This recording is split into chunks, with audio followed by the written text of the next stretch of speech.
I didn't accuse Kamala Harris of inviting drug mules. I said that she enabled the Mexican drug cartels to operate freely in this country. And we know that they use children as drug mules. And it is a disgrace, and it has to stop. Look, Donald Trump was in office. We'll sometimes hear a revisionist history, but when Donald Trump was in office, it was Donald Trump who we had a coalition of nations that had boxed Iran's nuclear program in, the inability to advance it.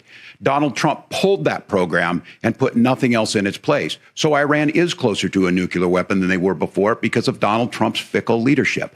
And when Iran shot down an American aircraft in international airspace, Donald Trump tweeted, because that's the standard diplomacy of Donald Trump. And when Iranian missiles did fall near U.S. troops and they received traumatic brain injuries, Donald Trump wrote it off as headaches. Look, our allies understand that Donald Trump is fickle. He will go to whoever has the most flattery or where it makes sense to him. Steady leadership like you witnessed today, like you witnessed in April. Both Iranian attacks were repelled.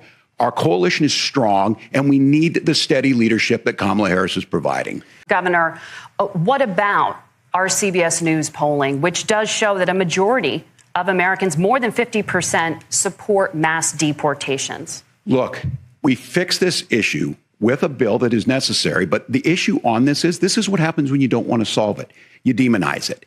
And we saw this, and Senator Vance, and it surprises me on this, talking about and saying, I will create stories to bring attention to this.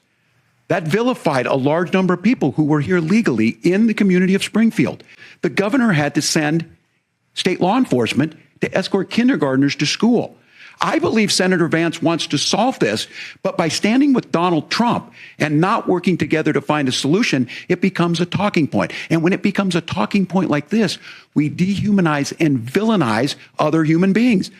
Now, to answer this particular question, we have to remember that as much as Governor Walz just accused Donald Trump of being an agent of chaos, Donald Trump actually delivered stability in the world, and he did it by establishing effective deterrence. People were afraid of stepping out of line. Iran, which launched this attack, has received over $100 billion in unfrozen assets thanks to the Kamala Harris administration.